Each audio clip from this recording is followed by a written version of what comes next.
For three non-zero vectors a, b and c such that any two of them are non-collinear, if a vector plus b vector is collinear with c vector and b vector plus c vector is collinear with a vector, then we need to determine the sum of the three vectors a, b and c. Okay, let us begin. First, we use the fact that a vector plus b vector is collinear. This is collinear with the vector c. Now a vector plus b vector is collinear with vector c. That means there is going to be some scalar such that a vector plus b vector is going to be lambda, that's the scalar lambda, multiplied to c vector. So for some scalar lambda, right, we're going to label this as number 1. Similarly, it's also given here that we have another vector, b vector plus c vector. It's collinear with vector a. So here we have b vector plus c vector is collinear with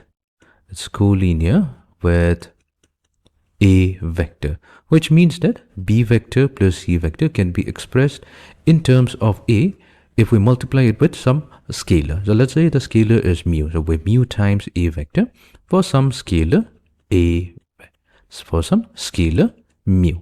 Right. So let this be number 2. Now using equation 1 and 2, our goal will be to find out the sum a vector plus b vector plus c vector. So let's do one thing. So here from equation number 2, we're going to isolate b vector. So b vector is going to be mu times a vector minus c vector.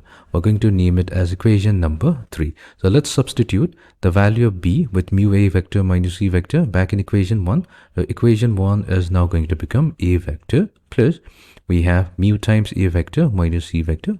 This we have replaced in place of b vector. This will be equals to lambda times c vector.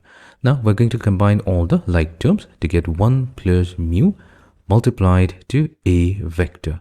Then we have plus negative 1 minus lambda times c vector, that equals to 0 vector. Now it's given here that any two of them of the vectors of a, b and c are non-collinear. So since we have this particular equation, let us assume that a vector and c vector are non-collinear. So we're going to make a supposition here. Let a vector and c vector are non-collinear vectors. Now if they are non-collinear, then it must be true that the coefficient of a vector, which is 1 plus mu, this must be equals to 0, and the coefficient of vector c, which is negative 1 minus lambda, so that must be equals to 0 and 0 as well. So solving for mu and lambda, so where mu comes out to be negative 1 and lambda comes out to be negative 1 as well. Now we can go back to our first equation. We can substitute lambda with negative 1, so 1 is now going to become, so we have 1 giving us a vector plus b vector equals to, so we had lambda times c vector, so in place of lambda we have negative 1 times c vector. So this is going to give us a vector plus b vector plus c vector equals to 0 vector. So that means the sum of the three vectors a, b and c, so these vectors is going to give us the null vector.